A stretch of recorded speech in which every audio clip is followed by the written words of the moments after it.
Hi, my name is Kate Gillen, and I am a birth mom and also a volunteer for the Adoption Option Council of Minnesota.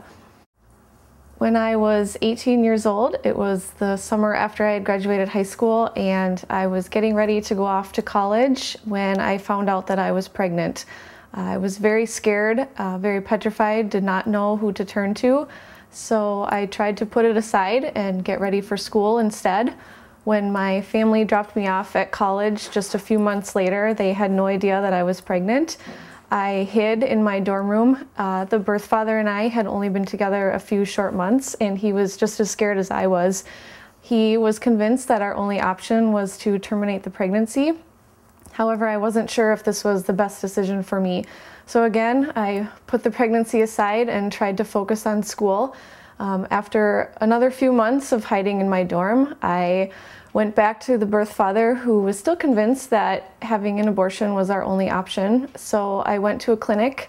They did an ultrasound, and the nurse asked me at one point during the appointment if I would like to see the ultrasound, and without hesitation, I said yes. She turned the monitor around, and I saw an entire baby. I saw hands and feet and a heartbeat, and I knew in that instant that this was not the decision for me.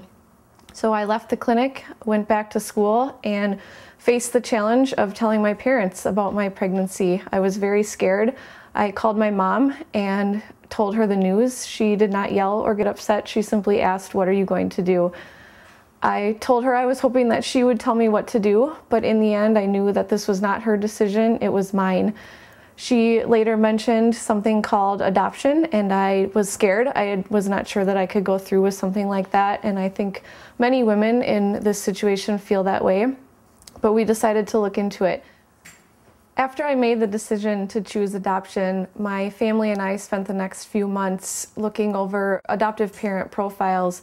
I'll never forget the first day that I met my son's adoptive parents. I walked into the room with my mom and dad and sat down and met with them, and at one point during the interview I asked, "Would you like to know the sex of the baby?" And the adoptive father jumped out of his seat and said, "Yes, absolutely."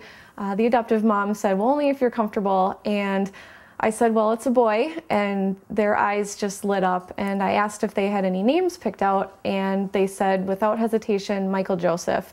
And I asked, just out of curiosity, "Do you have any girls' names picked out?" And they kind of went back and forth but had nothing solid, and I knew in that moment that this was their son. Just a few short minutes later, we made the phone call letting them know that they were going to be adopting my son, and from that moment on, we began to form a relationship. They are now part of our family. My son Michael was born on February 27th of 2001. He's now 11 years old, and I could not be happier with the life that he was given through adoption. He has everything that I could have dreamed for him, and the adoptive parents have become part of our extended family. Michael knows who I am, and he is as happy as he can be at 11 years old.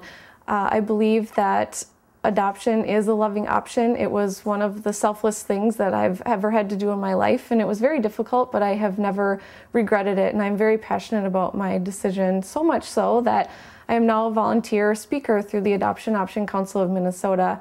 Our speakers bureaus primarily visit high schools throughout the Twin Cities Metro, educating students on the option of adoption. Statistically speaking, many of these students may face a similar situation, and we want to make sure that they have the resources available to let them know that adoption is a loving option and can be the right choice for them.